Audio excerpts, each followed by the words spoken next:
Hello, this is Hoover Dude U6430-900, and today I will be discussing common problems that occur with vacuums, the two most common problems that occur with vacuums specifically, and how to fix them. This applies to both bagged and bagless vacuums, all brands such as Hoover, Bissell. These both are Hoover vacuums, and I will be showing you how to fix them.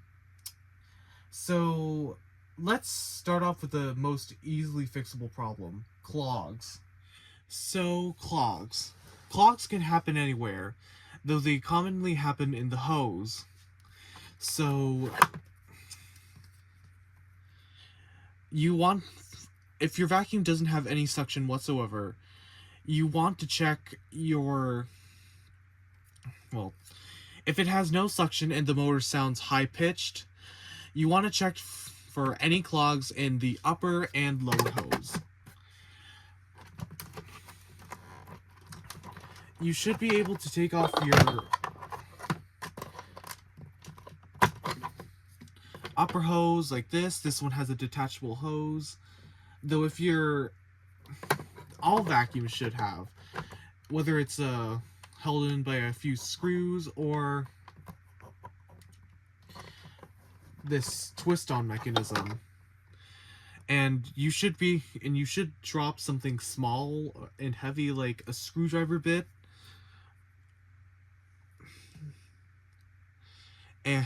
or a coin down the hose, and if it doesn't come out the other side, you very much likely have a clog. So to get rid of a clog, I don't have one at the moment, but to remove a clog, you can use something long and firm like a broomstick and push it down the hose, and the clog should dislodge itself and come out the other side. As for the lower hose, you want to check if there's a clog down there by shining a light. Hold on. You want to check down here by shining a light and taking another vacuum, like a shop vac, and placing the hose down here. Then you can just turn the vacuum over and check if there's any suction. If there's no suction, you likely have a clog or a poor seal. And just make sure there are no gaps in anything and that the hose is unclogged. And if it is clogged, the shop vac should be powerful enough to flush out the clog. I tried this before and it worked. Now let's check where another place a clog could be. This one's a bagged unit, so you want to check your bag. You want to make sure that your bag isn't full, or if you've been using it to pick up fine dust like baking soda or vacuum boosters. I do not recommend vacuuming up baking soda. It will ruin your vacuum. It will ruin your carpets. It's not good for the vacuum or your house. And you want to make sure that your bag isn't sealed. And when buying new bags, you want to aim for the bag set which gives you the most value. In reality, bags, they're expensive depending on what bags you buy. This is a Febreze bag. I don't really recommend these. They smell good for a while, but they start to smell bad after sitting. And they're very expensive for a small pack of them. And what I do recommend would be EnviroCare bags, because they are cheap and you can get a pack of 9 of them for $10 on Amazon. You also want to make sure that both of your filters are clean. There's one in here and one down here. And yeah, so that's the areas where a clog could be in a bagged vacuum. Now let's turn our attention to the bagless vacuum. These types of vacuums are more common nowadays, and you, when look looking at a bagless vacuum, well, you want to make sure that your filter isn't clogged or damaged, as it could cause a loss of suction. Everything's installed properly. The intake isn't clogged either. And for a cyclonic unit, you want to make sure the cyclone is clean. This is not a cyclonic unit. And you basically want to make sure that everything in your bagless bin is clean. Like the bagless bin is empty, the filter is clean. Yeah, no clogs in the hose, base, or this the bin. Now let's get to the second problem, belts. This is universal to most vacuums, save for Shark. They have a type of special belt system.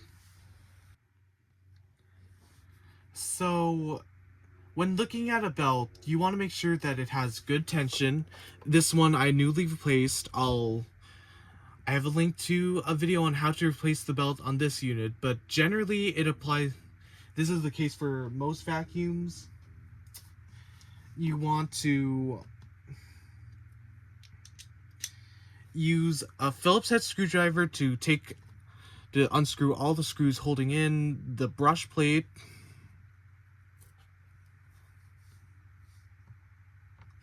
And from there you get access to the belt. And I'll leave a tutorial on how to replace the belt on normally on most vacuum cleaners. This applies to bagless units of the same style, but some units are different and have their belts less accessible to the user, such as this one. So we'll turn our attention to this. So before working on a vacuum, replacing the belt, or doing any work on a vacuum, you want to make sure that your vacuum is disconnected from power and unplugged. You do not want to work on a vacuum with electricity going to it. Otherwise, you may end up hurting yourself or causing damage to the vacuum. So just to make things easier, I'm going to take off the bagless bin.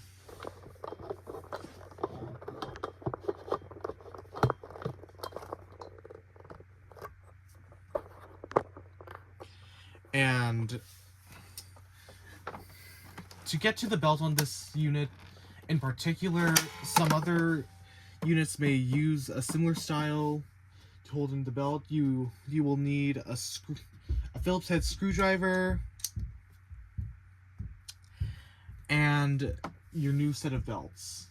I'll be working on this, and I will be filming a video on myself servicing this unit. It smells, and I'm going to get rid of that smell. This is going to get a new filter, and yeah. Also, if your filter is damaged, replace it, preferably with a washable filter. If your filter is washable, you will want to wash it and leave it to dry for a full 24 hours or until it's completely dry. And you do not want to cause any more damage to the vacuum by installing a wet filter. If your filter is not washable, tap it out and replace it every 3 to 6 months, or with a washable filter. If your vacuum already has a washable filter, wash it. This will improve the performance tremendously and is part of regular maintenance. So let's get back to returning the belt. or replacing the belt. So then, going back to replacing the belt, you want to recline your unit.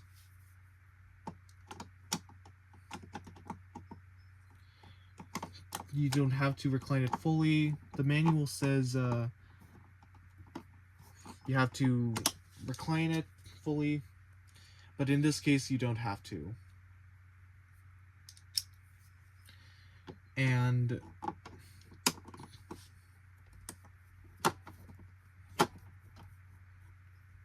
you want to unscrew these two screws on top, holding this cover in. Then you just want to turn this over.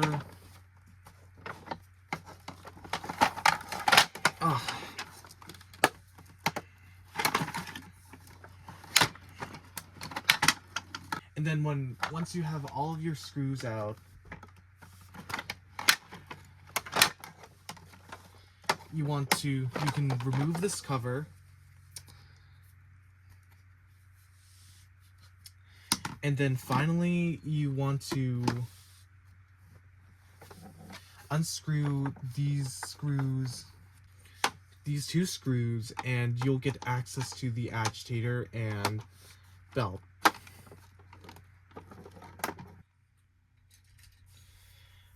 Now that you have both of your screws out, you will want to pull up on this, and this cover should come off.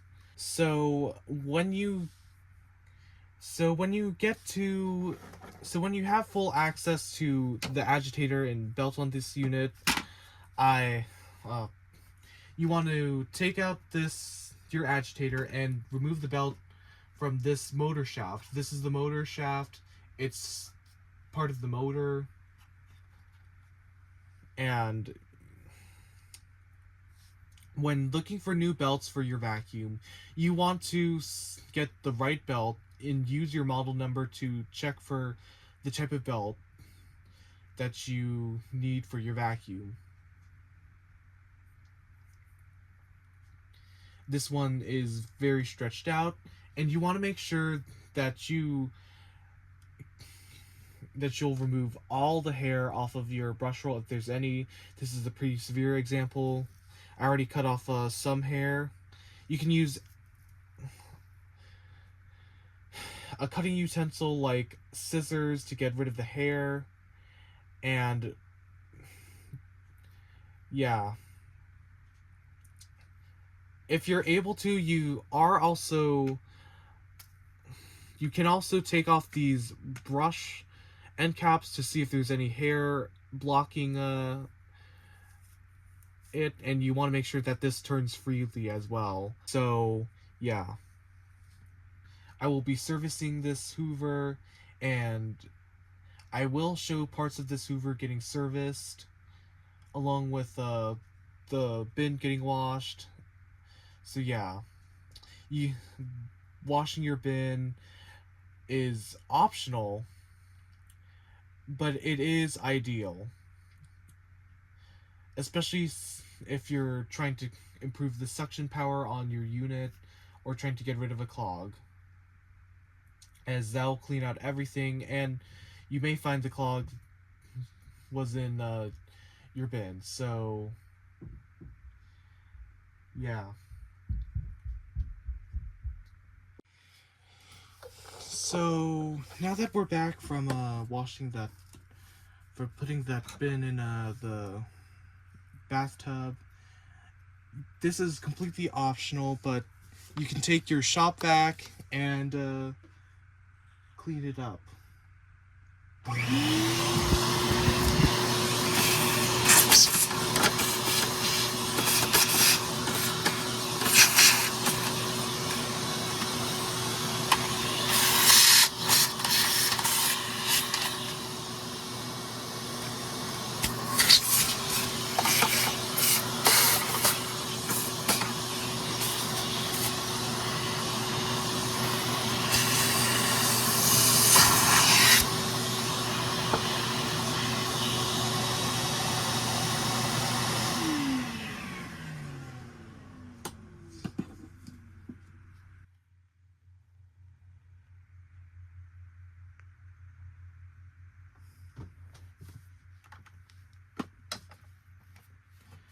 So with our bin all dry,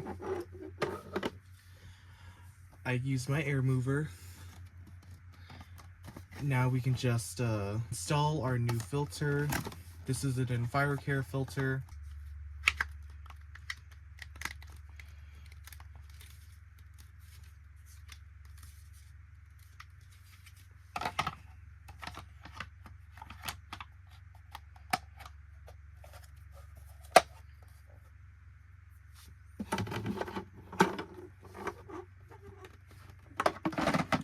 And we could just put our bin back together, and now it's ready.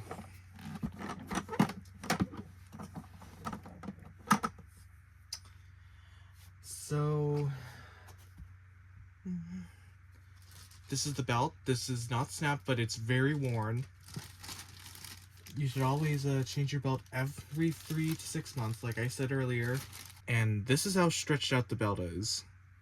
All we need to do now is loop our new belt around our motor, and then loop it around our brush roll.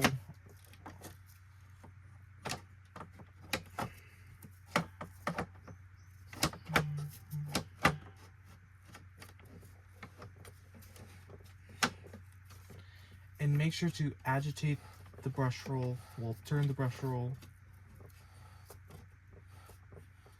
a few times, and then we could just reassemble. So reinstall these by screwing install this cover first by screwing it back in.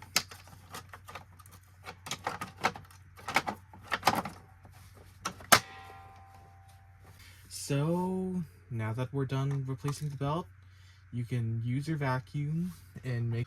So yeah, that was how to replace how to address common problems. People typically throw out their vacuums because mainly due to them not knowing how to replace a belt or not maintaining them properly. And I hope I could change this by educating more people on how to maintain their vacuums. So